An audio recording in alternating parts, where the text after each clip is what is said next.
You have worked in a busy New York hospital for decades as an ER attending and a supervisor of the ER.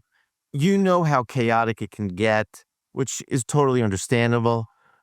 But what would you advise a friend or a family member who had to go to the ER? What would you ask them to do when they're there? And I'll just give you a couple of quick examples, but I want you to expound on it. Like, of course, Sure. would you maybe hopefully go with a friend or a family member? Or would you make sure you had your medical history readily available, especially if it was a hospital you don't normally go to?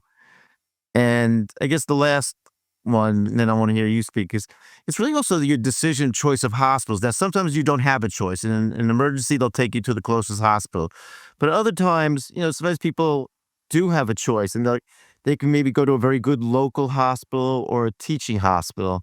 So you've worked in like all types of situations. So give me your thoughts. What would you do? A friend calls you up in another state, says, Tony, I'm in trouble. Something's not right. We got to go to the ER. What should we do? Great and very broad question, obviously. I think the two things that I think people can prepare themselves for is, why are you going today? Like trying to articulate to yourself what it is that's concerning you, and then be able to articulate that to the doctor or whoever sees you in the ER, without pulling punches, saying, this is why I'm concerned, given my medical history, or I've never felt this way before, or my spouse says I don't look good.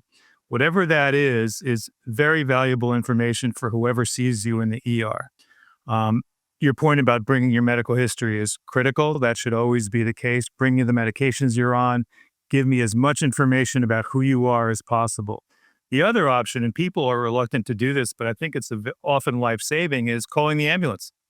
The paramedics or the medics who can see you can do a really good job of figuring out where to take you, what the acuity is. Sure, there could be more expense depending on what system you're using or what your insurance coverage is, but they are unbelievably experienced and have great judgment of what the next best step is. If you don't call an ambulance and go by yourself, strongly advocate bringing a family member or an advocate for yourself. Because one thing that happens in the ER is, as you're there, and the congestion in ERs is a national epidemic. I mean, the volume in ERs nationwide has gone up about 20% since COVID started, without a corresponding increase in capacity. So we're jammed. Within the ER